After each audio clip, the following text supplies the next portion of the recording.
ആ dining table. പൂപ്പരുത്തി മതി 2000 ഓ നിൽക്കും. പൂപ്പരുത്തി അവിടെ ഈട്ടി തന്നെ വേണം. 25,000. ആ സോഫ സെറ്റ്. ചൂരല് മതി. റെപ്രസെന്റേറ്റീവിന് ഇരിക്കാനില്ല, യമുനയ്ക്കാ. കുഷ്യൻ തന്നെ വേണം, കുതിച്ചു പോകണം. അതിന് കുതിരപ്പുറത്ത് കയറിയാ പോലെ. തമാശകള കൂട്ട്. 25,000. ആ ബ്രിഡ്ജ്. പാലോ അതും വേണോ? അവർക്ക് നടന്നു വന്നാ പോരെ. അതല്ലെന്ന് തണുപ്പിക്കുന്ന ഒരു സാധനം ഇല്ലേ? ഫ്രിഡ്ജ് 9,000. ആ T V. Black and white പോരെ. ഓരോ കളർ തന്നെ വേണം. 10-20 അടി നീളം വേണം. 10-20 അടി നീളോ? ഇഞ്ചായിരിക്കും. ആ ഇഞ്ചെങ്കി ഇഞ്ച്. ആ. ഒയറില്ലാത്ത ഫോൺ അതൊരെണ്ണം മതി. മൊബൈൽ. ആ മൊബൈല്. ഒയറില്ലാത്തോണ്ട് ഇതിന് വില കുറവായിരിക്കും. മതി. ഇനി ഇതിന് പണം ഉണ്ടാക്കാനുള്ള വകുപ്പും കൂടി പറഞ്ഞു തന്നെ. മൊത്തം പണം കൈ വെച്ചോണ്ടാണോ എല്ലാരും ഇതൊക്കെ മേടിക്കുന്നത്? ഇൻവെസ്റ്റ്മെന്റ് വാങ്ങണം. ഇൻസ്റ്റാൾമെന്റ്. ആ അതെങ്കിൽ അത്.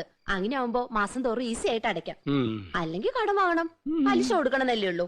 നോക്ക്, നിസ്സാരമായിട്ട് തള്ളരുത്. ഇത് നമ്മുടെ പ്രസ്റ്റീജ് ഷൂസാ. എന്തു പറയണെന്ന്? ആ ഡൈനിങ് ടേബിൾ.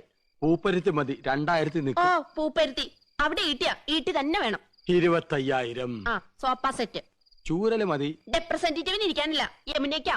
കുഷ്യൻ തന്നെ വേണം, കുതിച്ചു പോകണം. അതിന് കുതിരപ്പുറത്ത് കയറിയാ പോലെ. തമാശകള കൂട്ട്. 25,000. ആ ബ്രിഡ്ജ്. പാലോ അതും വേണോ? അവർക്ക് നടന്നു വന്നാ പോരെ. അതല്ലെന്ന് തണുപ്പിക്കുന്ന ഒരു സാധനം ഇല്ലേ? ഫ്രിഡ്ജ് 9,000. ആ T V. Black and white പോരെ. ഓരോ കളർ തന്നെ വേണം. 10-20 അടി നീളം വേണം. 10-20 അടി നീളോ? ഇഞ്ചായിരിക്കും. ആ ഇഞ്ചെങ്കി ഇഞ്ച്. ആ. ഒയറില്ലാത്ത ഫോൺ അതൊരെണ്ണം മതി. മൊബൈൽ. ആ മൊബൈല്.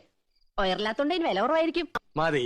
ഇനി ഇതിന് പണം ഉണ്ടാക്കാനുള്ള വകുപ്പും കൂടി പറഞ്ഞു തന്നെ. മൊത്തം പണം കൈ വെച്ചോണ്ടാണോ എല്ലാരും ഇതൊക്കെ മേടിക്കുന്നത്? ഇൻവെസ്റ്റ്മെന്റ് വാങ്ങണം. ഇൻസ്റ്റാൾമെന്റ്. ആ അതെങ്കിൽ അത്.